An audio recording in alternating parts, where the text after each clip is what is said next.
Rights we take for granted in the West have been stripped from Hong Kongers without any say and without any chance to hold those that pass them to account. The West has a choice in the face of this communist oppression. We could choose to close our eyes and turn our backs and surrender both the territory and her people, or we can respond to oppression with openness.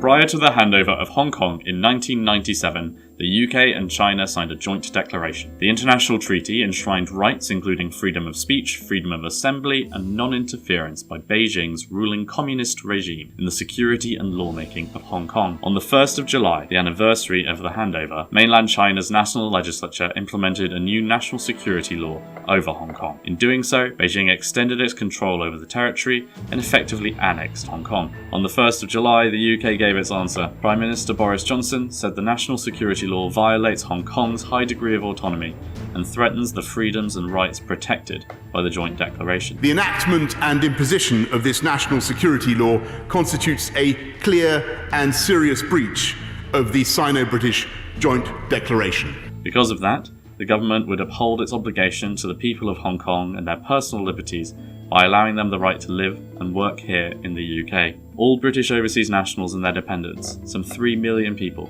will be given the right to remain in the UK, including the right to work and study for 5 years. At this point, they will be able to apply for settled status, and after a further year, be entitled to seek citizenship. The UK has both a moral and legal obligation under the Sino-British Joint Declaration to the people of Hong Kong to uphold the rights of her citizens until at least 2047. Home Secretary Priti Patel and Foreign Secretary Dominic Raab both have family histories of fleeing oppression, and now they've extended the same courtesy to Hong Kongers looking to escape communist control. It's a special and bespoke arrangement we've offered the people of Hong Kong because Hong Kong is a particular and special case.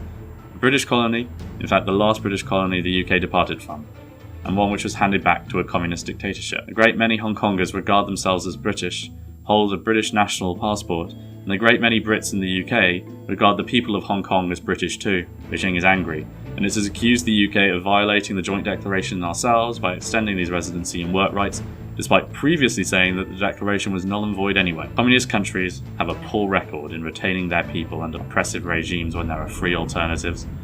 Beijing is wary too of the West mounting a coordinated and liberal response to its increased sabre-rattling and agitation in the region. Britain has a chance to show that Brexit does not mean an inward-looking state on the edge of Europe, but a return to an independent global role, working with like-minded allies in a range of international challenges. This liberal response, standing by Britain's under threat and engaging with the world, is an important move and exceptionally welcome. Yesterday was a dark day for Hong Kong, but a beacon of freedom has been lit here in Britain, a light in the darkness, a new home for those from Hong Kong in need of one.